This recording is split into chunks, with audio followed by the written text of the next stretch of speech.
뭐 어쩔 수 없다 싶고요. 제가 그 중학교 때 한번 이제 그런 일을 겪었습니다. 그 같은 반 친구가 이제 가출을 한 거예요.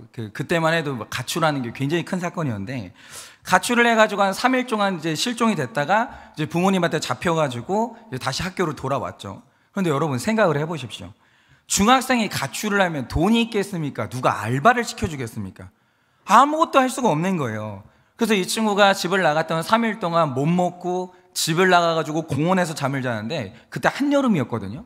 여러분 생각을 해보세요. 한여름에 풀이 많은 공원에서 잠을 자보십시오. 어떻게 되겠습니까?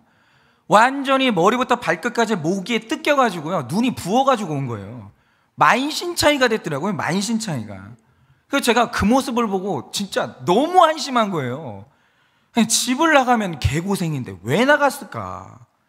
그냥 아니 뭐 문제가 있으면 집에서 먹으면서 싸우든가 왜 집을 나가가지고 저 고생을 하나, 그런 생각을 했었거든요. 근데 그게 그렇게 어린 시절에 미성숙한 생각이었다는 걸 나중에 알게 된 거예요. 왜 그러냐, 제가 사역을 하면서 각 가정의 삶을 알게 되는데, 가정의 삶을 알게 되니까 그때 알게 된 사실이 뭐냐, 가정이라는 게요, 말도 안 되는 지옥 같은 가정들이 너무 많은 거예요. 너무. 그런데 그 사정들을 하나하나 알다 보니까 제가 나중에 깨닫게 된 사실이 뭐냐면, 어떤 분들은 차라리 밖을 나가서 공원에서 자는 게 천국이겠구나. 집 문을 열면요, 그때부터 지옥이 시작되는 분들이 너무너무 많은 거예요. 그래서 어떤 가정들을 보면요, 뛰쳐나가고 싶은 가정들이 있고 들어가기 싫은 가정들이 너무너무 많은 거예요. 그런데 어릴 때는 그걸 몰랐어요. 그 친구가 왜 나갔는지. 집 나가면 고생인 걸 누가 몰라요. 그럼에도 불구하고 나갈 때는 이유가 있는 거 아니겠습니까? 그걸 몰랐던 거예요. 이 세상에는 지옥 같은 가정이 있다는 걸 몰랐던 거예요. 그래서 오늘은 우리가 우리의 어떤 이런 가정들이 회복되고, 그래서 가정으로 돌아오고, 오늘 말씀의 제목을 보면 본성으로 돌아가자고 하는데, 이 본성이 뭐냐면 휴먼 네이처, 그러니까 우리의 인간의 본성을 말하는 게 아니고요, 나의 하나님의 나라, 하나님의 집, 그 본성으로 돌아가려면 우리가 어떤 적용을 해야 되는지 오늘 우리가 이것을 좀 묵상하고자 합니다. 첫째로 오늘 말씀을 보면요, 집으로 하나님의 성, 본성으로 돌아오기 힘든 사람들이 있다라고 합니다. 39절에서 45절입니다.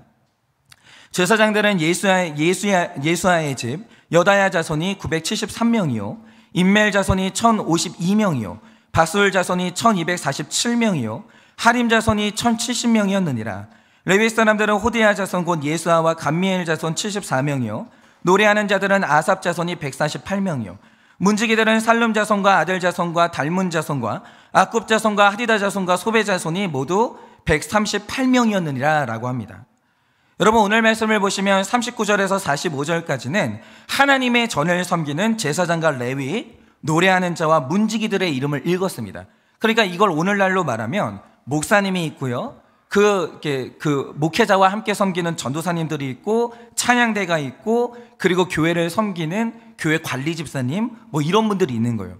다 교회의 핵심 직분들이죠.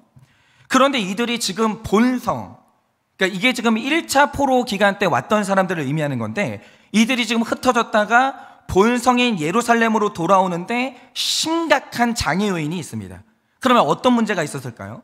에스라서에 그 대답이 나와 있는데, 에스라서 10장 18절에 이런 기록이 있습니다.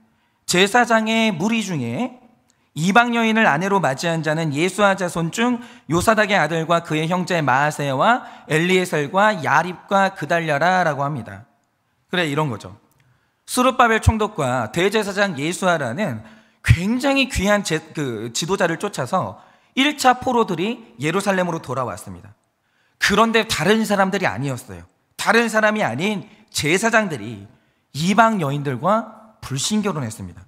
그런데 이게 얼마나 큰 문제였었냐면, 제사장의 무리라고 했으니까 레위 사람, 노래하는 자, 문지기가 전부 포함됐는데, 이들이 1차 귀환 때 돌아왔을 때 성벽이 무너져서 외적의 침입에 완전히 무방비 상태였어요.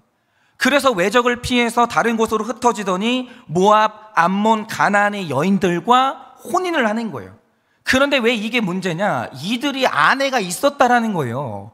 조강지처가 있었는데 외부로 나가보니까 하나님의 나라와는 다르게 외부 세계는요, 이 결혼 제도가 느슨했던 거예요. 그러니까 그들의 영향을 받아가지고 후처들을 드리기 시작하는데 그들이 전부 다 불신자였던 거예요. 근데 문제는 뭐냐? 제사장이 불신자고 결혼했잖아요. 신앙생활이 될까요? 안 되는 거예요. 완전히 직분이 무너져 내리는 거예요. 예를 들면 이런 거죠. 그러니까 이거 예입니다. 예. 완전히 예예요. 어느 날 제 아내가 죽었습니다. 예예요. 예. 그걸 원하는 게 아니에요. 예라고요. 예. 정말 제 아내랑 100년, 120년 살기를 원해요. 이게 예예요. 제 아내가 죽었습니다. 제가 재혼을 해요. 원하는 게 아니고 그냥 예라니까요. 제가 재혼을 해요. 재혼을 하는데 제가 불신자랑 결혼한대요. 그래서 제가 성도님들한테 말씀드릴게요. 저는 정상적으로 여러분과 목회할 거고요. 죄송한데 제 아내가 안 믿는 사람이에요. 제 아내가 교회에서 안 보이더라도 이해해 주십시오 라고 하면서 제가 이제 결혼을 해요. 하나 여쭤볼게요. 여러분은 그 결혼 허락하시겠습니까? 왜 허락을 안 하시겠죠? 여러분 생각을 해보세요. 여러분 제가 불신자랑 결혼했어요. 목회가 될까요? 아시죠? 안 되는 구조예요. 안 된다고요. 아니 목회자가 불신자랑 결혼해가지고 어떻게 목회를 하겠어요? 그게 되겠습니까? 안 되는 거죠. 여러분 아시죠? 근데 여러분은 왜 불신자랑 결혼하는 게 돼요? 여러분 목회자가 안 되는 건 여러분도 안 되는 거예요. 여러분 목회자가 불신자랑 결혼하면 당연히 구원 사역이 안 되겠죠. 제가 목회에 전념할 수 있겠습니까? 제가 신방하고 제가 밤잠 안 자면서 교회에 전념하는 걸 불신자가 이해하겠습니까? 저는요 법정 공휴일이 없는 사람이에요. 공휴일도 저는 뭐 없고요. 날마다 큐티 사역을 해요. 근데 법정 공휴일이 없는 그거를 불신자가 이해하겠습니까? 이해 못합니다. 절대 이해가 안 돼요. 목회가 안 되는 거예요. 그런데 여러분이 불신자하고 결혼해 보세요. 여러분이 신앙생활하고 사역하고 영혼 구원하는 걸 그 사람이 이해하겠습니까? 안 됩니다. 안 되는 거예요. 여러분 그런데 다른 사람도 아니에요. 제사장 가문이 다 불신 결혼을 했고 여자 문제에 얽혀버린 거예요. 그런데 이것을 그들이 죄인 줄도 모르고 있다가 2차 포로귀환 때 백성을 이끌고 온 에스라가 그들을 촉구해서 이방 여인들을 돌려보내는데 이게 이혼이 아니고요. 그들이 결혼식을 한 게 아니에요. 축첩을 한 거예요. 그리고 그들과 다 결별하고 오직 한 명의 아내와만 살도록 그렇게 얘기를 한 거예요. 이때 제사장들이 뒤늦게라도 에스라의 말을 들었고 그들이 전부 다 돌이키게 됩니다. 그래서 에스라서 10장 11절 12절에 이런 기록이 있습니다. 제사장 에스라가 일어나 그들에게 이르되 너희가 범죄하여 이방 여자를 아내로 삼아 이스라엘의 죄를 더하게 하였으니 이제 너희 조상들의 하나님 앞에서 죄를 자복하고 그의 뜻대로 행하여 그 지방 사람들과 이방 여인을 끊어버리라 하니라고 합니다. 그러니까 우리는요 그 누구도 장담할 인생이 없는 거예요. 여러분 영적 지도자인 제사장들에게도 여자 문제, 불신결혼 문제가 계속해서 일어납니다. 그런데 이 불신결혼은요 문자 그대로 불신결혼도 문제가 되지만 그러나 정신적인 불신결혼도 너무너무 문제가 되는 거예요. 예를 들면 이런 겁니다. 교회 안에 예전에 어떤 일이 일어났었냐면 여러분 교회는 기업이 아니에요. 죽었다 깨어나도 교회는 이익을 목적으로 할 수 없고 죽었다 깨어나도 교회는 효율성이 제1의 원칙이 아니에요. 물론 교회가 성장을 하면 경영이 들어가야죠.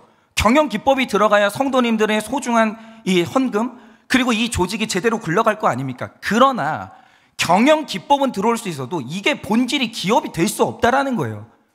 여러분 목회자는 CEO가 아니에요. 목회자는 돈 받고 그만큼의 정당한 대가를 받는 사람이 아닙니다. 목회자는 헌신하는 사람이에요. 목회자는 CEO가 아니라는 거죠. 그런데 어느 날 교회 안에요 목회자가 CEO가 돼야 된다는 경영 마인드가 교회에 들어오기 시작하는 거예요. 그래서 뭐 CEO 예수? 뭐 이런 책이 유행을 한 적이 있었습니다. 근데 그게 뭐냐? 그게 정신적인 불신결혼이에요. 교회에 계속해서 이 하나님하고 상관없는 성경하고 상관없는 이 가치관들이 계속 들어오고 교회가 그것들과 결합하는 거예요. 이것도 불신결혼이거든요. 그런데 여러분 제가 이 불신결혼을 해서는 안 된다고 계속 외치는데 이게 제 개인의 가치관이 아니에요. 여러분 성경이 불신결혼을 허락하면 당연히 우리가 해야죠. 그런데 성경이 말하는 가치관이 그게 아니라는 거죠. 여러분 가나안 정복 전쟁을 마친 여호수아도 여호수아 23장 12절 13절에서 이렇게 말합니다.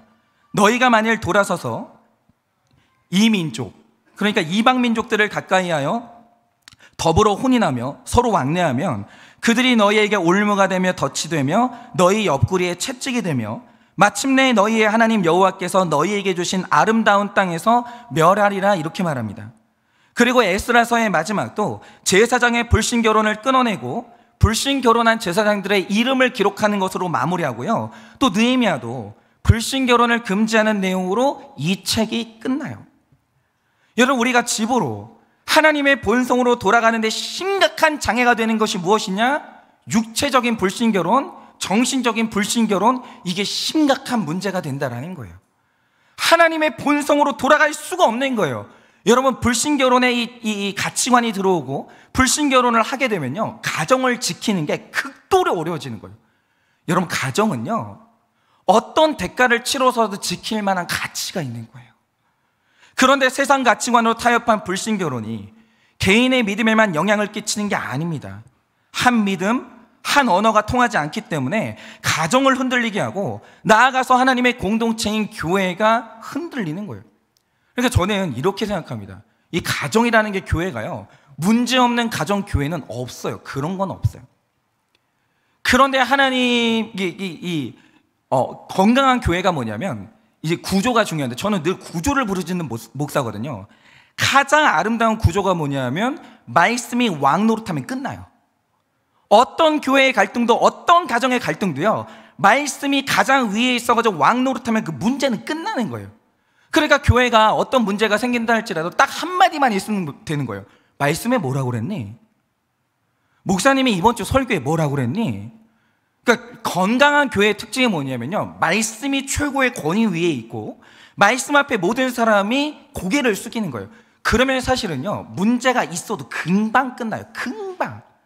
아, 말씀이 그랬군요. 네, 알겠습니다. 제가 잘못했습니다. 끝나요.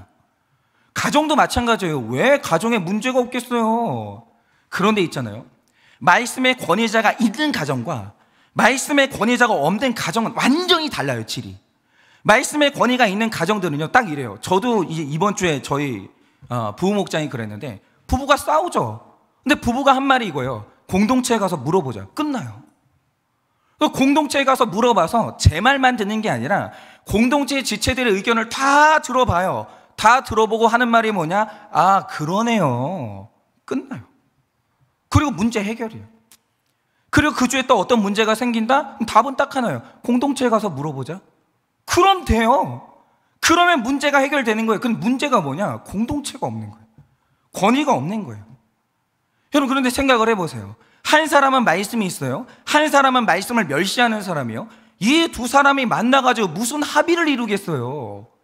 무슨 영혼 구원의 사역을 하나로 하겠어요? 그게 안 되는 거예요. 여러분, 그래서 그러니까 교회마다 문제가 있는 교회가 뭐냐? 말씀이 맨 위에 없는 거예요. 그 교회는 끝난 거예요. 말씀을 멸시하고 말씀이 안 들리고 말씀이 내 삶을 지배하지 못한다, 그 교회는 그냥 구조상 몇 년을 못 가는 거예요. 어쩔 수가 없어요. 그래서 내가 불신결혼해서 자녀도 믿음으로 양육할 수 없게 되면 자손 대대로 본성인 천국에 가는 길이 굉장히 어려워지는 거예요. 굉장히. 그래서 적용 질문 드려보겠습니다. 세상 가치관과 타협하는 불신결혼이 자손 대대로 천국 가는 길을 막는 심각한 장애물인 것을 알고 있으십니까? 세상 가치관과 타협하는 불신 결혼이 자손 대대로 천국 가는 길을 막는 심각한 장애물인 것을 알고 있으십니까? 그러니까 나중에 여러분이 보시겠지만 느헤미야서의 마지막 주제가 불신결혼이에요. 이게 시작이 처음에는 성벽 공사로 시작하는 것 같지만 마지막 끝이 불신결혼이거든요. 그런데 여러분, 불신결혼은 총체적인 악인데 신자가 불신결혼하는 이유가 뭘까요? 둘 중에 하나밖에 없어요. 물질 아니면 음란이에요. 그래서 하나님이 불신결혼 싫어하시는 거예요. 그 두 가지 이유 중에 하나에 넘어졌기 때문에 불신결혼을 감행하는 것이지, 그렇지 않으면 신자가 불신결혼을 못한다라는 거예요. 그래서 이 문제가 너무 중요한 문제이고요. 둘째로, 본성으로 집으로 쉽게 돌아오는 사람들이 있습니다. 46절에서 56절입니다. 느디님 사람들은 시아 자손과 수바 자손과 답바옷 자손과 게로스 자손과 시아 자손과 바돈 자손과 르바나 자손과 하가바 자손과 살메 자손과 하난 자손과 깃들 자손과 가알 자손과 르아야 자손과 르신 자손과 느고다 자손과 가스람 자손과 우스라 자손과 마사야 자손과 베세 자손과 무우님 자손과 느비 스심 자손과 박북 자손과 하그바 자손과 할훌 자손과 바슬릿 자손과 무이다 자손과 하르사 자손과 바르고스 자손과 시스라 자손과 데마 자손과 느시아 자손과 하디바 자손이었느니라. 되게 어렵습니다. 하여튼. 앞에서 이 제사장의 명단은 39절에서 42절까지 4절에 걸쳐서 기록됩니다. 다시 말씀드릴게요. 제사장이 기록된 건 4절이에요. 그런데 이방에서 들어와서 나무 패고 물 깃는 종으로 살았던 느디님 사람들의 명단은 무려 11절에 걸쳐서 기록되고 있어요. 성경은 이게 특이한 거예요. 성경은요, 차별이 없어요. 하나님이요, 잘 들으세요, 외모를 1도 안 봐요. 그러니까 타락한 목사는 어떤 성도님이 딱 오시면 학벌 좋다? 전문직이다? 돈이 많다? 그럼 태도가 딱 달라지거든요. 하나님은 그거를 1도 안 보세요. 하나님이 오늘 제사장 얼마나 대단한 사람들이요. 여러분, 이스라엘에서 제사장은 가장 대접받는 직분이거든요. 그런데 그들은 무려 4절에 걸쳐서 기록되고 있는데 종들 있죠. 느디님 사람들은 11절을 하나님이 기록해 주시는 거예요. 반면에 대단한 제사장은 겨우 4가문이 돌아왔습니다. 이게 보통 메시지가 아닌데요. 느디님 가문의 인원수는 적어도 32가문이 기록되어 있습니다. 그리고 느헤미야서는 32가문이지만 같은 계보를 기록한 에스라서 2장을 보면 악굽, 하갑, 아스나 자손까지 총 35개의 가문이 기록되어 있어요. 종 출신의 가문을 35개의 가문이나 하나님이 기록하신 거예요. 그리고 그들이 1차 포로기한 때 돌아온 겁니다. 저는 이게 굉장히 중요하다고 생각하는데요. 이 땅에서 종으로 살아도 천국 본성에 들어가는 사람이 최고예요. 최고. 그러니까 제가 지금 말씀드린 게 뭐냐면 종은 선하고 부유층, 상류층들은 악하다, 이거 말씀드린 게 아니에요.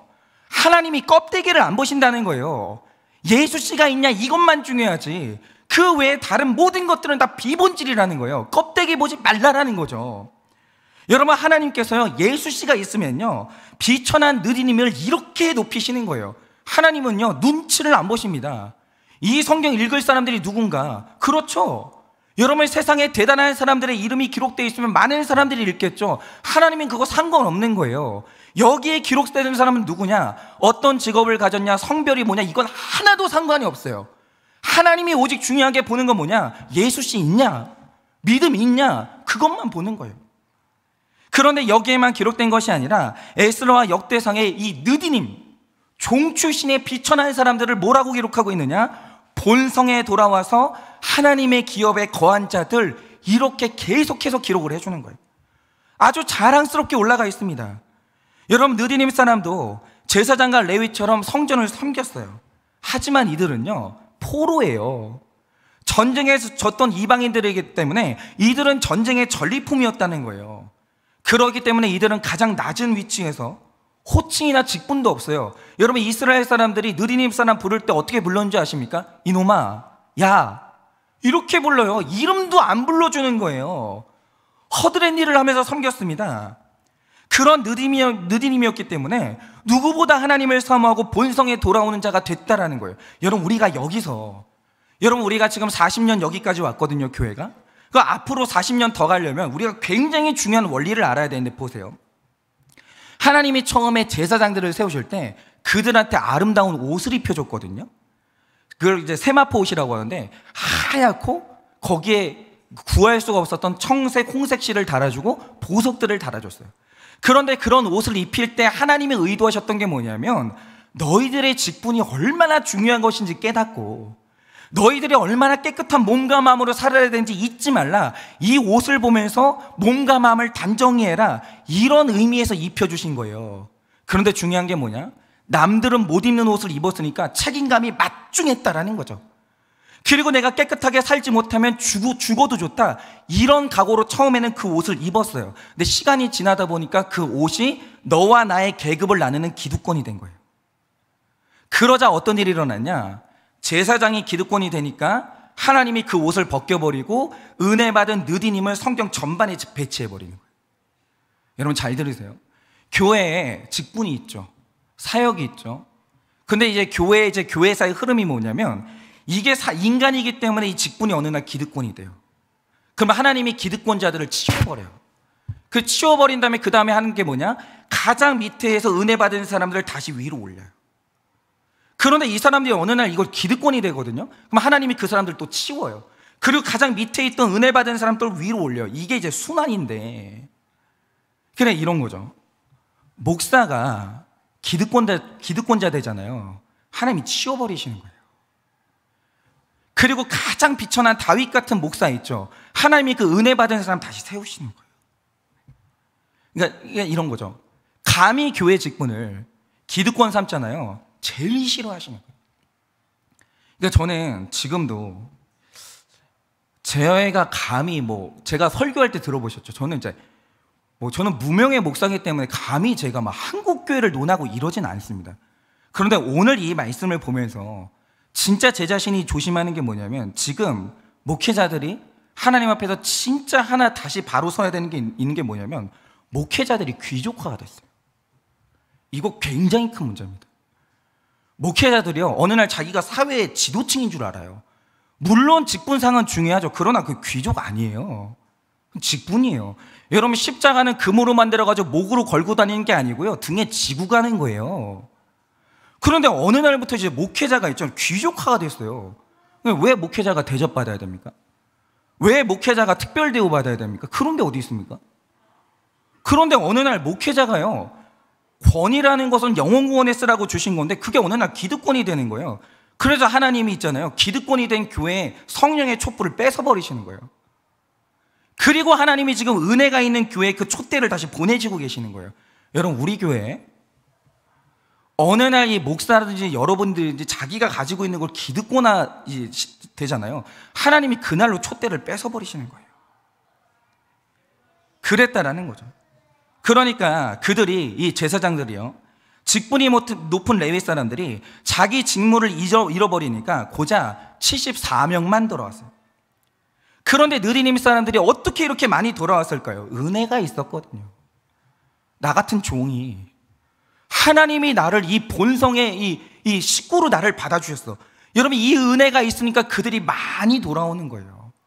여러분, 우리 절대로 앞으로도 우리가 가진 직분, 이름, 기득권이 되지 않기를 원합니다. 그리고 오직 우리는 하나님께 은혜 받아서 그 은혜에 감사하여 충성하는 일꾼이 되기를 바라봅니다. 57절에서 60절입니다. 솔로몬의 신하의 자손은 소대 자손과 소베렛 자손과 브리다 자손과 야알라 자손과 다르곤 자손과 깃들 자손과 스바데 자손과 핫들 자손과 보게렛 하스바임 자손과 아몬 자손이니 모든 느디님 사람과 솔로몬 신하의 자손이 392명이었느니라 라고 합니다. 그러니까 오늘 말씀은 진짜 이게 너무 재미있는데요, 느디님 사람 다음으로 주목해야 될 사람들이 누구냐? 솔로몬의 신복의 자손이에요. 그런데 여기서 재미있는 건 뭐냐면, 솔로몬의 자손이 기록이 안 됐어요. 오늘 여기 기록되는 사람들이 누구냐면 솔로몬의 신복의 자손들이에요. 그런데 이 사람들이 어떤 사람이냐면, 솔로몬 왕과의 전쟁 때 이방 민족이 포로로 잡혀가지고 노예 생활하던 이방인들이에요. 그러니까 하나님께서 솔로몬에게 부귀영화를 주셨지만 이방인들을 노예로 삼으라고 말한 적이 없거든요. 그런데 솔로몬이 이 교만해지니까 전쟁하고 그들을 노예로 잡아와가지고 힘들게 살게 하는 거예요. 그런데 그들이 이제 예루살렘 본성의 주인이 된 거예요. 제사장 레위보다 많은 10개의 가문이 돌아온 거예요. 그런데 기가 막힌 것은 솔로몬의 자손들은 한 명도 이름이 없어요. 한 명도. 그런데 솔로몬 신복의 자손들은 그 이름이 이렇게 많이 올라가는 거예요. 여러분, 대단한 왕 솔로몬의 이름이 노예 때문에 언급되는 거예요. 그 자손들이 솔로몬의 이름을 높여준 게 아니라는 거죠. 여러분, 우리가 이렇습니다. 여러분, 저도 마찬가지입니다. 이제 여러분들이 만약에 제가 막 마음이 높아지고 막 갑자기 어느 날 특별 대우 받으려고 하고 갑자기 제가 솔로몬 되려고 하면요, 여러분 저한테 쓴소리 해주시기 바랍니다. 여러분 이 교회 살리는 사람들이 누군지 아십니까? 느디님이고 솔로몬의 신복의 자손들이에요. 느디님과 솔로몬의 신복들처럼 낮은 자리에서 묵묵히 섬길 때 아직 돌아오지 않은 배우자와 가족을 본성으로 인도할 수 있는 거예요. 여러분 병에 걸려 누워있어도, 술을 마시고 때려도, 바람을 피워도, 느디님처럼 호칭도 직분도 없이 야너 소리를 들으면서 무시를 당해도 주님을 사랑함으로 인내하며 기다릴 때 나뿐 아니라 우리 집안 모두가 본성에 입성하게 된다라는 거예요. 여러분 우리가 목장에서 사역할 때, 한 사람 변화시킬 때, 여러분 제사장처럼 아름다운 옷 입고 남이 죄를 고백할 때 그 꾸짖기나 하고 판단하잖아요. 아무도 못 살려요. 아무 다 죽어가는 거예요. 어떤 사람이 자기 죄를 고백할 때 우리가 해야 되는 말이 뭔지 아십니까? 나도 느디님이야. 나 솔로몬의 발을 닦았던 신복이야. 당신만 죄인이 아니고 우리 다 같이 죄인이에요. 부끄러워하지 마시라고. 괜찮다고. 이래야 사람을 살리는 거예요. 교회는요, 느디님 사람들이 많아야 돼요. 교회에 그 잘난 제사장들 많잖아요. 판단이나 하지, 정죄나 하지, 사람 한 명도 못 살리는 거예요. 여러분 교회는요, 느디님 사람이 많아야 되고 발 닦아줄 때 그거 수치스러워하지 않는 솔로몬의 신복의 자손들이 많아야 되는 거예요. 여러분 이 땅에서 고단한 환경이 하나님 나라를 더욱 사모하게 합니다. 여러분 바벨론에서 잘 먹고 잘 살던 사람들은 허벅지를 꼬집어 가야 본성에 돌아와요. 그런데 이 땅에서 느디님으로 사는 나는 저절로 하나님의 본성에 들어온다라는 거예요. 그러니까 지금도 막 그래요. 뭐 저의 이제 친구들이 있거든요. 저의 친구들은 이제 어떤 분들이냐, 제가 고난이 축복입니다 하면요, 한마디 듣고 알아듣는 분들이 있어요. 그렇죠, 목사님 제가 고난 당해가지고 왔잖아요. 목사님 말이 진짜 맞다고. 그러니까 제 말 잘 들어서 그런 게 아니라 이 구속사의 가치관에 너무 동의하시는 분들이 있는 거예요. 그런데 제가 지난 교회에 있을 때 거기는 이제 그 당직을 돌아가면서 섰거든요. 그래서 제 차례였었는데 어느 날 거기에 가보면 늘 플랜카드를 이제 바꿔가면서 거는데 그때 이제 그런 문구가 있었어요. 가정의 목적은 행복이 아니라 거룩입니다. 이걸 딱 걸어놨거든요. 어떤 분이 전화가 딱 온 거예요. 항의 전화. 내가 교회 열심히 다니는 사람인데 저 문구가 저게 뭐냐. 아니 가정이 행복해야지 거룩하다고 하면 이게 숨 막혀서 살겠냐. 당장 떼라 그러시는데 막 혈압이 뻗쳐가지고 막 어떻게 할 줄 모르겠네. 그런데 어떤 분들은 이 말 알아듣는 분들이 있어요. 행복이 아니라 거룩이 돼야 행복이 따라온다는 걸 아는 분들이 있어요. 여러분 바로 이런 거죠. 멸시와 천대 속에서 십자가의 구원을 이루신 예수님처럼 무시받고 이 느디님들 그리고 솔로몬의 신복의 아들들이 제사장들보다 쉽게 본성으로 돌아오는 거예요. 여러분 우리 죽을 때까지 머리 들지 말고 우리 마음 낮아져가지고 어떤 죄인이 오더라도 정죄하지 않고 그들 품어줄 때, 그런 느디님으로 살아갈 때 여러분 우리 교회가 우리가 40년을 더 하나님 앞에 쓰임받고 사람 살리는 교회로 지어져갈 줄을 저는 믿습니다. 적용 질문 드려볼게요. 육적으로나 영적으로나 자랑할 것이 없는 느디님 같은 신분입니까? 육적으로나 영적으로나 자랑할 것이 없는 느디님 같은 신분이십니까? 그것 때문에 하나님을 원망하며 교회를 떠나고 부모님을 원망하며 가정을 떠났습니까? 이 말 뜻이 이런 거죠. 어떤 분들은 이런 분들이 있어요. 뭐 어떤 애들 보면 막 수저를 다이아 수저 물고 막 금 수저 물고 저렇게 잘 사는데 나는 이게 뭐냐, 왜 하나님이 내 입에 흙 수저 물려주셨냐고. 심지어 어떤 분들은 수저도 없대요. 그것 때문에 원망하며 교회를 떠나고 부모님을 떠나며 가정을 떠나진 않았습니까? 근데 그거 아셔야 돼요. 흙 수저가 축복이에요. 뭐 금 수저가 축복, 뭐 또 동의 안 되죠 또. 예. 뭐 그래도 금 수저 물고 싶으시죠? 예. 금수저 가지고 뜨거운 거 드시다가 입이나 대셨으면 좋겠어요. 반대로 그것 때문에 하나님을 더욱 사모하며 힘든 환경에서도 천국을 누리십니까? 반대로 그 후수저 때문에 하나님을 더욱 사모하며 힘든 환경에서도 천국을 누리십니까? 주님을 사랑함으로 인내하며 기다릴 때 누구보다 찬란한 이름으로 생명책에 올려주실 것을 믿으십니까? 주님을 사랑함으로 인내하며 기다릴 때 누구보다 찬란한 이름으로 생명책에 올려주실 것을 믿으십니까? 셋째로, 오늘은 이게 되게 중요한데요, 집으로 본성으로 돌아오는 게 진짜 어려운 사람이 있습니다. 1절의 제사장들은 어려운 사람이었잖아요. 그런데 지금 이 말씀에는 진짜 어려운 사람들이 있습니다. 61절 62절입니다. 델멜라와 델하르사와 그룹과 앗돈과 임멜로부터 올라온 자가 있으나 그들의 종족이나 계보가 이스라엘에 속하였는지는 증거할 수 없으니 그들은 들라야 자손과 도비야 자손과 느고다 자손이라 모두가 642명이요 라고 합니다. 그러니까 말씀을 잘 읽으셔야 되는 게, 보세요, 종족과 계보가 확실하지 않아서 이스라엘에 속했는지 알 수 없는 642명의 사람들이 기록되어 있어요. 그러니까 이 말 뜻이 뭐냐면 이 사람들이 애매했다 그 뜻이에요. 그런데 이름만 보면 어떠냐? 여호와께서 자유롭게 하셨다는 뜻의 들라야, 여호와는 선하시다는 뜻의 도비야, 구별된 사람을 뜻하는 느고다예요. 이름은 있어요. 이름은 영적이에요. 이름만 보면 하나님을 믿는 사람들 같은데 확실한 게 없는 거예요. 이름은 분명히 다니엘이에요. 그러니까 제가 신학교에 있을 때 진짜 애매했던 게 뭐냐면, 왜 그렇게 신학교에는 사무엘들이 많은지 몰라요. 사무엘이 되게 많아요. 근데 진짜 사무엘이 많았는데 그 사무엘이 그 신학교 교재가 되게 두껍고 비싸거든요. 신학교 교재가 막 6만 원, 7만 원 하는 것들이 되게 많아요. 근데 그걸 훔치다 걸린 거예요. 근데 걸린 애 이름이 뭐냐? 사무엘이었어요. 그러니까 평생 교회를 다니는데 확실한 게 없는 사람이 있어요. 그러니까 이런 거죠. 아예 믿음이 없으면 전도 대상이라도 되죠. 근데 문제는 뭐냐면, 여기 예배 딱 끝나고 교회 밖을 나가면 6일 동안 하나님하고 전혀 상관없이 살아요. 근데 이상한 사람도 있어요.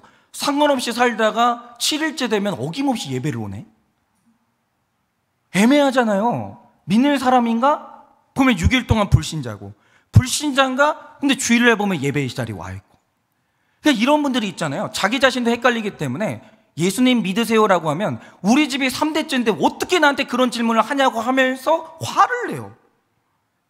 믿는 것도 같고 안 믿는 것도 같대요. 핍박은 안 하는데 사모하는 것도 아니에요. 이런 사람들이 천국 가기 제일 애매해요. 제일 애매해요. 왜냐? 나도 속고 남도 속거든요. 너무너무 애매한 거예요. 복음 전하기도 애매하고 구원의 확신을 갖기도 애매하고 너무 어려운 사람들이에요. 이런 사람들이 교회에 642명이 있는 거예요. 보통 숫자가 아닌 거죠. 63절 64절입니다. 제사장 중에는 호바야 자손과 학고스 자손과 바르실레 자손이, 바르실레는 길르앗 사람 바르실레의 딸 중에 하나로 아내를 삼고 바르실레 사람의 이름으로 불린 자라. 이 사람들은 계보 중에서 자기의 이름을 찾아도 찾지 못하였으므로 그들을 부정하게 여겨 제사장의 직분을 행하지 못하게 하고 라고 합니다. 그러니까 이 바르실레가 누구냐면요, 다윗의 아들 압살롬이 다윗을 반역했을 때 신실하게 의리를 지켰던 사람들이 이 바르실레예요. 그러니까 이 사람이 죽기 전까지 다윗을 섬겼던 사람으로서 명성이 있는 집안이기 때문에 다윗 때부터 명문가로 이름이 있었다라는 거죠. 그런데 이 말씀에 나오는 바르실레가 누구냐면 유명한 바르실레 집안의 사위로 들어간 거예요. 그래서 나도 바르실레 집안 사람이다라고 이름은 취했습니다. 그 명성은 가지고 왔는데 제사장 중에 계보가 확실하지 않은 사람이 됐어요. 그래서 느헤미야가요, 바르실레라는 이름은 있는데 직분을 안 주는 거예요.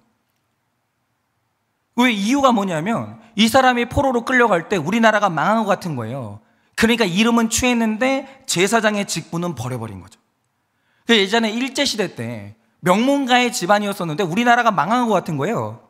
그러니까 어떻게 했냐? 이름은 있는데 우리나라에 대한 충성심을 버리고 친일하는 사람들이 있었다라는 거죠. 이거예요.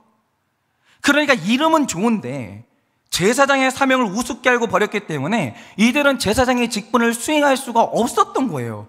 이름만 있는 건 아무 소용이 없다는 거죠. 여러분, 이게 바로 애매한 사람들이에요. 여러분, 제가 목사 직분을 하찮게 여기고 일주일 내내 성경도 안 보고 마음대로 시간을 보내면 직분을 뺏기는 거예요. 여러분, 제가 못할 것 같으십니까? 일주일에 제가 뭐 하는지 CCTV로 기록은 하고 있지만 뭐 하는지 보는 분들 없으시잖아요.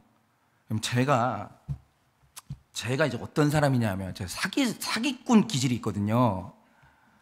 네, 그래가지고 제가 우리 아내가 저한테 늘 하는 말이 뭐냐면 당신은 목사 안 됐으면 무당 됐을 거다 이래요.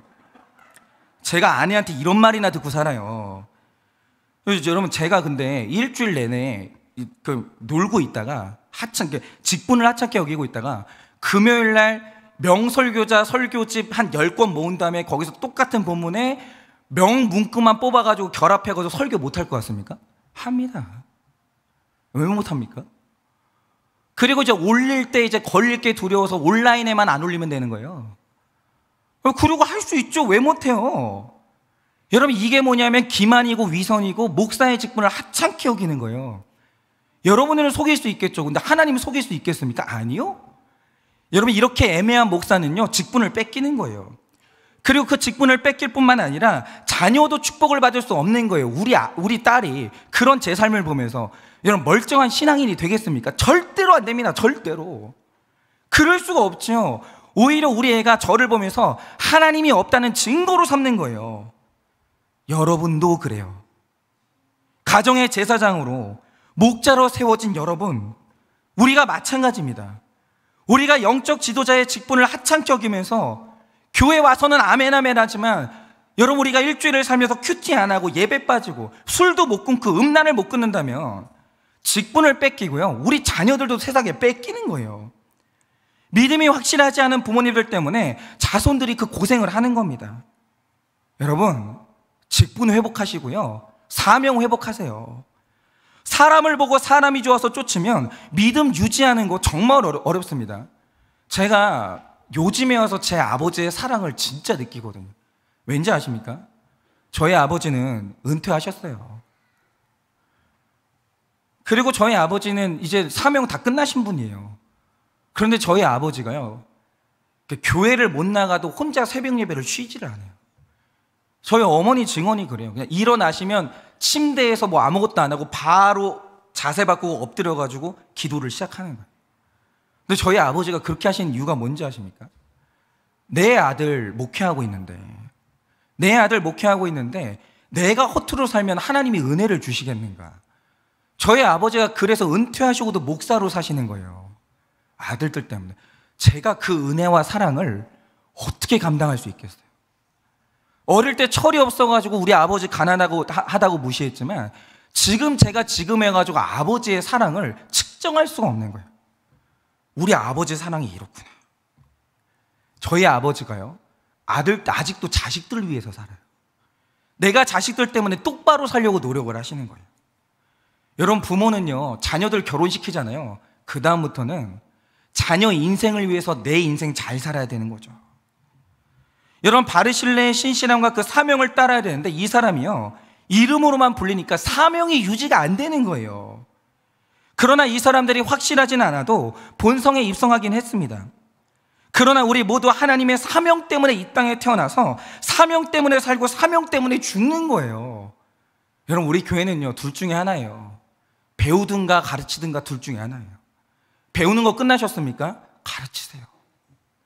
왜냐? 그래야 내 직분도 안 뺏기고 내 자녀도 안 뺏기는 거예요.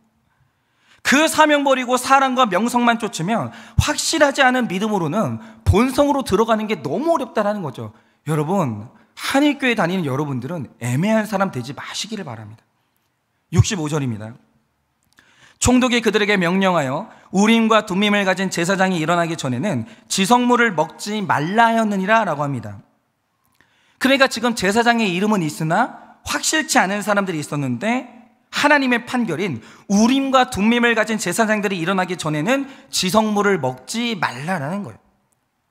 누가 증명해 주기 전에는 제사장의 일을 할 수가 없다라는 거예요. 확실하지 않은 사람은 목사가 돼서도 안 되고, 그러니까 이런 거죠. 그러니까 목사가 될 때는, 그러니까 자기가 먹고 사는 직업으로 이 직업을 알지 않는 이상 구원의 확신이 없으면 목사하면 안 돼요. 진짜 교회가요, 확실하지 않은 사람 직분을 주는 게 아니에요. 아니, 왜 돈 보고 이 직분을 주냐고요. 여러분, 예수님을 믿는다고 하면서 왜 믿느냐는 무릎에 대답을 못한다면 확실하지 않은 사람입니다. 믿음은 하나님의 선물이지만 그것을 증거하는 것은 내 몫이에요. 내 삶에서 믿음의 증거가 나타나야 합니다. 보이지 않는 하나님의 형상, 보이지 않는 하나님의 나라가 나를 통해 증명되거든요. 우리 자녀는요, 부모 보고 예수님 만나는 거예요. 색깔이 확실하지 않은 부모를 보면요, 애들이 확실하지가 않은 거예요. 확실치 않은 사람들을 판결하기 위해서 우림과 둠밈을 가진 제사장을 세운다라고 말씀을 하시는 겁니다. 그러니까 제가 지금도 깨어가지고 기도하는 게 뭐냐면, 직분을 임명하는 책임이 담임 목사인 저한테 있거든요. 그런데 교회는 나중에 여러분들에게도 기도를 부탁드리겠지만, 교회는 제가 있는 합동 측은 성도 25명당 장로님 한 분을 세우게 돼 있어요. 저희 교회가 그 2달 전부로 교적 등록이 100명이 됐어요. 그럼 이제 직분자 세워야 될 거 아닙니까? 저는 저희 교회 장로님도 중요하거든요. 그럼 장로 세워야 될 거 아닙니까? 장로님 세워야 될 거 아닙니까? 뭘로 세울 거예요? 그래서 제가 진짜 두려운 게 뭐냐면, 확실하지 않은 사람한테, 여러분, 장로님은 교회의 아버지예요. 영적인 아버지. 양무리의 본이 되는 분들이라고요. 근데 큐티도 안 하고 예배도 없고 기도도 없고 신앙 고백이 없고, 그런데 있잖아요, 돈 잘 쓰는 사람이 있어요. 성품이 좋아가지고 목회자한테 잘하는 분들이 있다고요. 그런 애매한 분들한테 직분을 줄까봐 노심초사가 되는 거예요. 그런데 애매한 분들한테 직분을 주고 나서 노심초사 지켜보면요, 여지가 없어요. 얼마 안 가서 그 인본적이고 믿음 없는 게 딱 드러나는 거예요, 딱. 여러분, 공동체 안에서 전도의 열매, 양육의 열매가 나타나는지가 그 믿음을 증명해 주기 때문에 종족도 계보도 확실하지 않은 사람이 모두 642명이에요.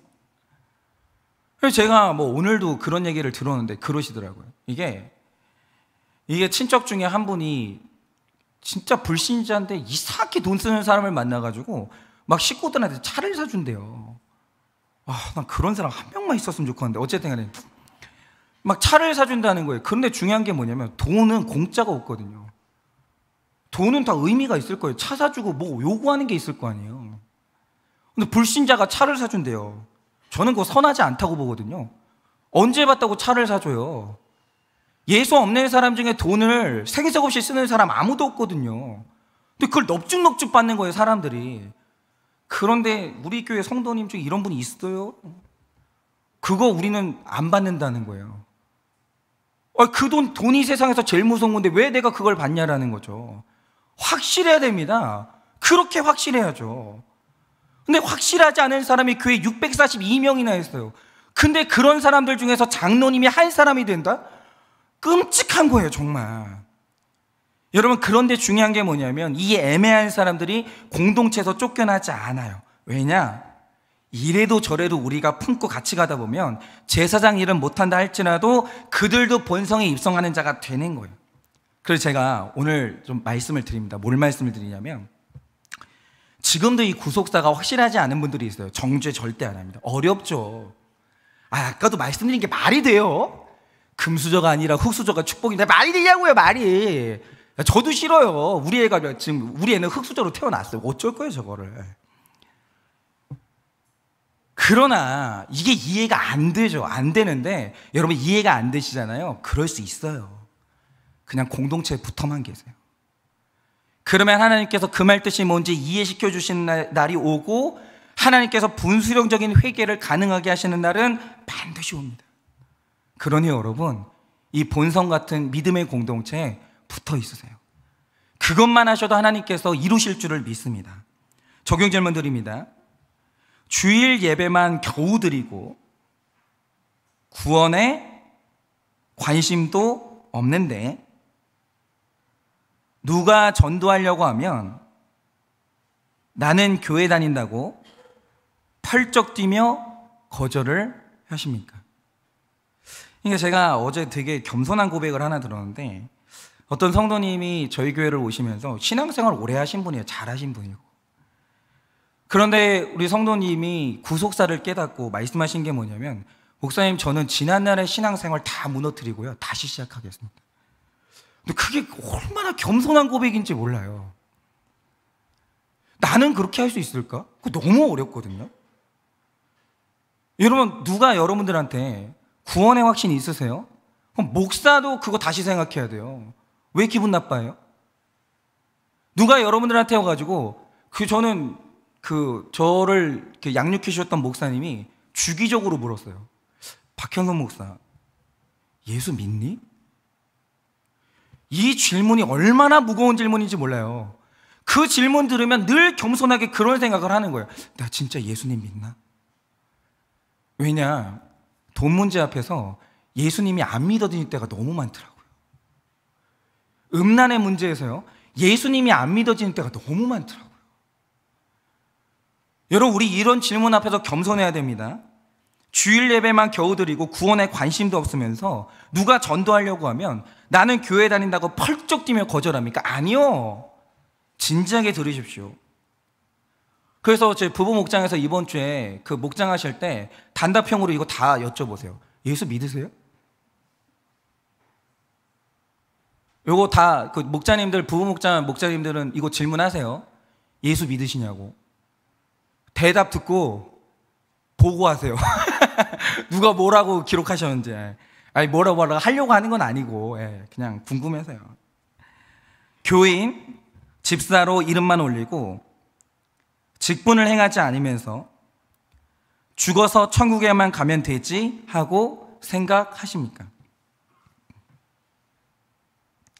교인, 집사로 이름만 올리고 직분을 행하지 않으면서 죽어서 천국에만 가면 되지 하고 생각하십니까? 마지막 넷째로 힘들고 어려워도 하나님께서 인도하십니다. 오늘 여기에 기록된 이름들 너무 귀한 이름들이기 때문에 우리 다 배워야 됩니다. 66절 67절입니다. 온 회중의 합계는 42,360명이요 그 외에 노비가 7,337명이요 그들에게 노래하는 남녀가 245명이 있었고 라고 합니다. 여러분 보세요. 1차 포로 귀환자 42,360명 외에 오늘 이 느헤미야가 너무 아름답게 기록해 주는 게 뭐냐면 노비가 7,337명이 돌아왔다 기록을 해주는 거예요. 회중에도 들어가지 못하고 따로 계수되지만 그 숫자가 무려 회중의 6분의 1에 해당합니다. 여러분 교회는요 차별이 없는 거예요. 그러니까 제가 분명히 말씀을 드리는데 앞으로 우리 교회 목장은 계속 섞을 거거든요. 그런데 우리 교회 목장에 앞으로 제가 있는 한은 전문직은 전문직끼리 모이고 젊은이는 젊은이들끼리 모이고 여러분 이렇게 끼리끼리 모이는 목장은 우리 교회 사전에는 없어요. 여러분 그리고 지금 우리 교회 오시는 분들 중에 혹시 마음에 그런 차별이 있는 분들을 회개하세요. 예를 들어서 이런 거죠. 어떤 분이 딱 왔는데 변호사래, 의사래, 전문직이래, 명문대 나왔대. 그 나도 모르게 마음이 혹하면서 호감이 생기는 거예요. 근데 어떤 분들을 보니까 별로 그렇게 행색이 그렇게 대단하지 않아요. 관심이 없는 거예요. 싸늘해지고. 여러분 그 차별을 회개하세요. 세상에서 하나님이 가장 차별하신 게 차별이에요. 왜냐? 싫어하신 게 차별인데 이유가 뭐냐? 천국엔 차별이 없어요. 교회에 절대 발붙이지 말아야 되는 게 뭐냐? 우리끼리 모입시다 하는 그 차별은 교회에 발붙이면 안 되는 거예요. 그게 없어요. 여러분 우리 목장은요 누구나 모이는 목장이고 함께 모이는 목장이에요. 남녀가 없고 귀천이 없고 여러분 나이에 높낮이가 없는 거예요. 죄 고백하는데 이런 거죠. 아 내가 젊은이들 앞에서 이런 것까지 얘기해야 되나? 그게 차별이에요. 왜 안 됩니까? 아니 어른들이 해주시는 좋은 얘기 듣는데 뭐 꼰대다? 그 젊은이들 회개하세요. 무슨 어른들이 말만 하면 꼰대래. 그런 게 어디 있냐고요. 다 들어야 될 말씀이고 누구나 고백할 수 있는 거예요. 하나님의 은혜 앞에서는 여러분 차별은 없는 겁니다. 68절 69절입니다. 말이 736마리요, 노새가 145마리요, 낙타가 435마리요, 나귀가 6720마리였느니라. 그러니까 이게 구속사가 너무 재밌는 게 뭐냐면, 성경은 구속사죠. 70년 동안 포로 생활하다 돌아오는데 느헤미야가요, 짐승 숫자까지 기록하는 거예요. 근데 이게 다 영적인데 보세요. 말이 제일 비싸고 좋은 짐승이잖아요. 736마리, 노새가 힘이 좋잖아요. 245마리, 약대, 이게 낙타거든요. 사막에서 이거만한 재산이 없잖아요. 435마리. 근데 아무 쓸모없는 당나귀가 6720마리예요. 그러니까 말과 노새, 낙대, 나귀가 다 비슷한 역할을 하는데 그 중에서 제일 쓸모없고 못생긴 게 당나귀거든요. 그런데 다른 짐승들은 다 100마리대거든요. 그런데 당나귀가 6720마리예요. 제일 쓸모없고 비천한데 제일 많아요. 그런데 여러분, 흥미로운 게 뭔지 아십니까? 성경에 보면 발람이라는 선지자가 잘못된 길로 가가지고 하나님이 그를 치려고 했는데 발람이라는 선지자를 살린 짐승이 뭐냐? 당나귀예요. 그리고 예수님이 예루살렘에 입성하실 때 고르고 골랐거든요. 어떤 짐승을 탈지. 그런데 그때 골랐던 짐승이 뭐냐? 그게 바로 당나귀예요. 그러니까 그야말로 이 짐승계의 느디님이 이 당나귀고, 여러분, 이 당나귀가요, 성경에서 149번이나 기록되고 있는 거예요. 그러니까 여러분, 우리 교회에 말은 없어요. 당나귀만 있으면 되는 거예요. 그러니까 이게 말 같은 분들은요, 여러분 말 보셨습니까? 말 타려면요, 키가 큰 게 안 좋은 거예요. 키 큰 분들은 회개하세요. 어쨌든 간에. 말 한번 타려면 있잖아요, 누가 도와주는 사람 없으면 못 타요. 아주 안 좋은 거예요, 키가 큰 게. 자매들은 키 큰 거 아주 안 좋은 거예요. 딱 저 정도면 되는 거예요. 어쨌든 간에 이제 이게 올라가려면 딱 그런데, 당나귀는 있잖아요, 너무 친숙한 거예요. 올라가기도 쉽고요. 예수님처럼 가난한 선지자가 제일 접근하기 쉬운 게 당나귀예요. 이 세상에서 제일 편한 짐승이 당나귀예요. 그래서 여러분, 말이 보기 좋죠? 불편해요. 당나귀는 보기 볼품없죠? 편해요. 그래서 당나귀가 영적인 동물인 거예요. 여러분, 우리 다 나귀와 같은 사람들 되기를 원합니다. 그런데 우리 교회는 다행히도 이렇게 외모를 보니까 말 같은 분은 없어요. 어쨌든 간에 가라고 하면 가고 오라고 오면 오고, 무슨 일을 맡겨도 편한 이 나귀 같은 사람이 되는 거예요. 여러분, 우리 다 목장에서 당나귀 되십시오. 뭘 오픈하는데 뭐가 그렇게 어려워요? 다 당나귀인데, 너나 내나 별 인생 없는데 뭐가 그렇게 나눔하는 게 어려워요? 나눔하세요. 여러분, 하나님께서 마음 놓고 쓰실 수 있는 당나귀가 돼야 되고, 언제나 사람에게 등을 내줄 수 있는 그런 나귀가 돼야 됩니다. 70절에서 72절입니다. 어떤 족장들은 역사를 위하여 보조하였고, 총독은 금 1000 드라크마와 대접 50과 제사장의 의복 530벌을 보물 곳간에 드렸고, 또 어떤 족장들은 금 2만 드라크마와 은 2200만회를 역사 곳간에 드렸고, 나머지 백성은 금 2만 드라크마와 은 2000만회와 제사장의 의복 67벌을 드렸느니라 라고 합니다. 여러분, 족장과 방백들, 백성이 오늘 즐거이 예물을 드립니다. 여러분, 하나님이 기뻐하시는 성전은 성도들의 기쁨으로 지어지는 거예요. 여러분, 뭐든지 기뻐서 해야 돼요. 목사가 뭔가를 추진할 때 성도님들이 안 기뻐하는데 추진하는 건 그 무조건 문제가 있는 거예요. 기쁨이 있고 성령이 감동하시면 그때 하면 되는 거예요. 성령이 감동하시고 기쁨을 주시면 성전 건축하는 것이고, 아니면 안 하는 거예요. 기쁨이 없는 곳에는 아무것도 안 하는 겁니다. 그러니까 이런 거죠. 어저께 제가 저는 전도사님이 고생을 다 했는데 제가 여기를 막 돌아다니면은 뭐예요 그게. 그래가지고 이제 전도사님이 고생하시고 교사들이 고생하셨으니까 이제 그분들이 열심히 하고, 저는 이제 저기 사무실에 숨어 있었거든요. 이거 듣는데 너무 행복한 거예요. 애들이 뭘 하는지는 모르겠는데 미쳤는지 소리를 그렇게 지르는 거예요. 너무 즐거워하는 거예요. 근데 애들이 너무 행복해하고 즐거워하니까 제가 세상에 어떤 문자를 받았는 줄 아세요? 그분이 그런 표현을 안 해요. 근데 이분이 뭐라고 하냐면, 우리 애가 그런 표현을 하는 애가 아닌데 너무 즐겁다고 했다는 거예요. 그러면서 그런 말 하는 분이 아닌데 한일교회 모든 성도님들 너무 고생하고 수고하셨다고, 기쁘니까 마음의 표현이 나오는 거예요. 교회는 이런 거죠. 여러분, 교회는요, 성도라는 존재는요, 기쁘면 아까운 게 없어요.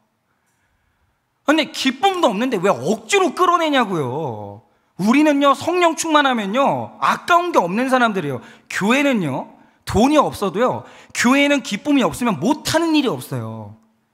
왜 기쁨이 없는데 하냐 이거죠. 그래서 제가 진짜 어제 우리 교사들을 보는데 청년 2명이거든요.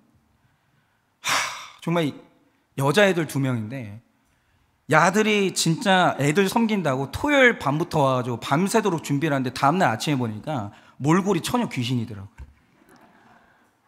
그리고 나서 애들 물놀이 할 때 머리끈 질끈 묶고 애들하고 저 풀장 안에 들어가가지고 막 놀아주는 거예요. 그게 너무 고마운 거예요. 그리고 이제 진짜 내 인생에 이런 동역자들이 있구나. 그게 외롭지가 않은 거예요. 나만큼이나 우리 애들 이뻐해주는 이 성도들이 있구나. 이게 너무 고마운 거예요. 그래서 진짜 이거를 이제 말씀드렸더니 진짜 우리 권사님이 얘들 밥 먹이라고 돈 주시고, 여러분 제가 우리 장로님이 4년 만에 처음인데 얘들 밥 먹이라고 카드 주셨다는 거 아닙니까? 황영성 장로님이 카드를 주셨어요. 그러니까 돈을 준 게 아니에요. 카드를. 그래가지고 이거를 얼마를 쓰라고 말한 적이 없거든요. 그래서 제가 지금 이제 예배 끝나면 그 우리 교사들하고 회의를 해야 되는데, 우리 교회에서 제일 중요한 회의는 뭐를 먹을까거든요. 이게 장로님 소 좀 먹어도 돼요? 아니 얼마를 쓰라고 말이 없었거든요. 그럼 뭐 100만 원을 써도 되는 거고, 그렇지 않습니까? 왜 그런 거 있잖아요. 그 부자들의 특징이 다 못 먹는데 2개 시키는 거. 그거 좀 한번 해보려고 그래요. 다 못 먹을 건데 2개 시키고 3개 시키고 남겨. 장로님이 쓰라고 했어. 뭐 이런 식으로. 예. 근데 여러분 이게 있잖아요.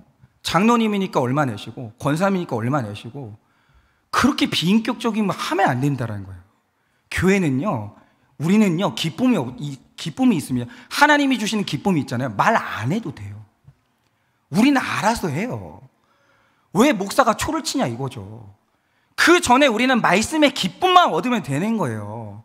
그런데 오늘 말씀을 보니까요, 기쁨이 있으니까 차별이 없어요. 잘 사는 사람도 내놓는데 못 사는 사람도 내놓고, 그러니까 이 공동체가 되는 거예요. 하나님이 함께 하시잖아요. 되는 게 있는 거예요. 여러분, 우리도 마찬가지입니다. 우리가 무너진 성전을 중수하기로 마음만 먹어도, 기쁨으로 결단만 해도 족장과 방백을 통해서 넘치도록 필요를 채워주시는 거예요. 우리가 했잖아요. 가정이 무너졌어도 내가 은혜를 받고, 하나님 제가 지금은 할 수 있는 일이 없지만 결단하겠습니다. 내가 다시 한번 우리 가정 회복시켜 보겠습니다. 책임을 져보겠습니다. 여러분, 이렇게 결단하기만 해도 하나님이 공동체를 붙여주시고 하나님이 지원해 주시는 게 있다라는 거예요. 하나님은 필요한 거 반드시 채워주십니다. 옆에서 나를 도와주는 공동체와 족장과 방백들을 허락해 주시는 거예요. 그 일을 돕기 위해서 한일교회가 세워진 거예요. 우리는 남이 없어요. 우리 교회는 남이 없는 교회예요. 남의 일이 내 일이고 우리는 개입하는 교회예요. 저요, 우리 청년들 결혼 문제 심각하게 개입합니다. 저는 그런 거예요. 원망 들어도 돼요. 아닌 결혼은 반대하는 거예요. 그러나 만약에 좋은 사람 만났다, 제가 할 수 있는 모든 일을, 모든 정성을 다해가지고 지원하고 도와주고 부모님 만나고 그렇게 하는 거죠. 여러분, 가정이 무너지면 교회도 무너지는 거예요. 교회 건물을 짓는 것이 성전 건축이 아니고 가정을 중수하는 것이 성전의 건축이에요. 그러면 여러분, 어떤 입장에 있든지 내가 마음만 먹으면, 선한 일에 마음만 먹으면, 기쁨을 가지면 하나님이 책임지시고 이끌어 주십니다. 마지막 73절입니다. 이와 같이 제사장들과 레위 사람들과 문지기들과 노래하는 자들과 백성 몇 명과 느리는 사람들과 온 이스라엘 자손들이 다 자기들의 성읍에 거주하였느니라 라고 합니다. 여러분, 이와 같이 본성에 입성한 사람들의 이름을 자세하게 기록하고 있습니다. 돌아온 사람들의 합계가 42,360명인데 그냥 총수만 언급하면 지면도 줄이고 읽기도 쉬울 거 아니에요. 누가 이걸 읽겠어요? 지루한데. 이름 누가 읽고 있겠어요? 그런데 느헤미야는 그게 아니에요. 한 명 한 명 기록을 해주는 거예요. 여러분, 오늘 우리가 이 긴 시간을 할애해가지고 이 말씀을 다 해야 되는 이유가 뭔지 아십니까? 하나님이 이 사람들이 중요하대요. 그런데 어떻게 목사가 이 이름을 멸시하겠어요? 그럴 수 없는 거죠. 너무 중요한 사람들인 거예요. 하나님이요, 노비까지, 한 사람 한 사람까지 다 귀하게 여기시는 겁니다. 나라와 민족 각각의 공동체도 귀하게 여기시지만 구성원 그 한 사람, 교회는요, 한 사람 위해서 존재하는 거예요. 제가 날마다 설교하지만 설교할 때마다 사실은요, 한 사람 위해서 설교해요. 저에게 분수령적인 회개를 물어봤던 그 청년, 그 한 사람 위해서 설교하고요, 이번 주에도 미국에서 어떤 분이 메일을 주셨어요. 그리고 있잖아요, 분수령적인 회개를 하신 거예요. 아무한테도 저도 말할 수 없죠. 그분이 오픈하지 않았으니까. 아무에게도 말할 수 없는 자신의 수치를요, 목사님 설교를 듣고 저도 분수령적인 회개하고 싶습니다. 주변에 나눌 수 있는 공동체가 없으니까 저한테요, 이만큼 메일을 보내가지고 자신의 죄와 그 죄에 다시는 빠지지 않도록 저한테 이메일을 보내주시는 거예요. 여러분, 바로 이겁니다. 한 사람이에요. 한 사람. 그 회개하고 하나님 앞에 돌아오는 그 구성한 한 사람 한 사람을 하나님이 소중히 여기시는 거예요. 예수 그리스도를 구주로 고백하는 한 사람 한 사람이 다 성전을 지을 수 있고 성전을 지을 자격이 있는 거예요. 우리 교회에서 쫓겨나야 될 사람은 없어요. 우리 교회에서 중요하지 않은 사람은 없어요. 용서받지 못한 죄는 없는 거예요. 여러분, 오늘 말씀에 바술이라는 사람이 있는데 이 사람이 누군지 아십니까?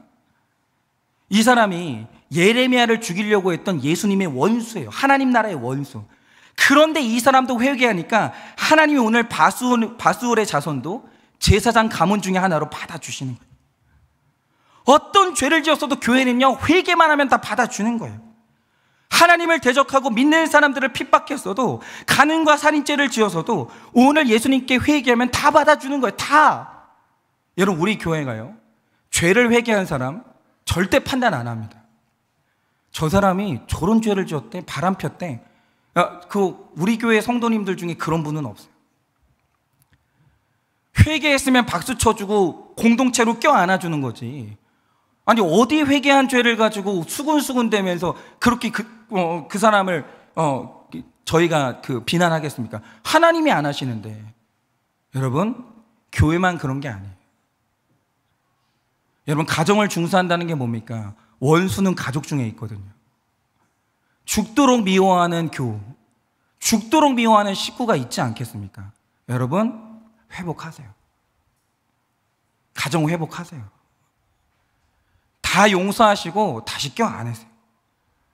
그리고 오늘 이 설교를 듣는 분들 중에서는 우리 교회를 다니시는 분들도 있지만 안 들으시는 분들도 약 1000명 이상 들으시는 걸로 알고 있어요. 그분들 중에 만약 교회를 떠난 분들이 있다면 다 돌아가세요. 다 교회로 돌아가세요.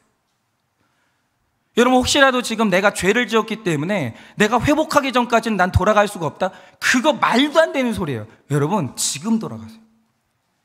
죄를 지었으니까 돌아가세요. 천부여 의지 없어서 손들고 나올 때 하나님 나라의 본성에 입성하는 자로 생명책에 기록될 줄을 믿습니다. 그러니 여러분들도 가정에서 정말 믿고 함께하기 싫은 사람이 있다고 한다면 여러분, 용서하세요. 다 가정 회복하세요.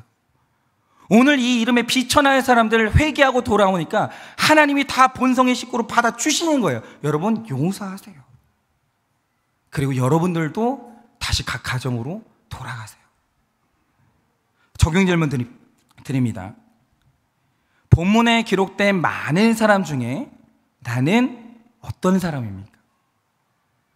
특별히 느디님 사람도 있겠고, 교만한 제사장도 있고, 솔로몬의 이 자손의 신복의 자손들도 있고 막 많지만, 하여튼 짐승으로도 한번 얘기해 보세요. 여러분은 그래서 말이에요, 낙대예요, 낙타예요, 아니면 거시기, 당나귀 뭐예요? 여러분, 무엇입니까? 우린 다 당나귀 같은데, 어쨌든. 예, 본문에 기록된 많은 사람 중에 여러분은 어떤 사람이세요? 차별이 없는 복음에 의해 노비와 노래하는 남녀도 입성한 것처럼 차별 없이 나를 구원해 주신 은혜에 감격을 하십니까? 차별 없는 복음에 의해 노비와 노래하는 남녀도 입성한 것처럼 차별 없이 나를 구원해 주신 은혜에 감격하십니까? 이혼과 가난과 배신으로 깨어진 가정을 중수하는 것이 막막해서 마음 먹기도 힘이 듭니까? 이혼과 가난과 배신으로 깨어진 가정을 중수하는 것이 막막해서 마음 먹기도 힘이 드십니까? 내가 중수하기로 마음만 먹으면 하나님께서 책임지실 줄을 믿으십니까? 내가 중수하기로 마음만 먹으면 하나님께서 책임지실 것을 믿으십니까? 이 시간에 우리 다 같이 찬양해 보려고 하는데요.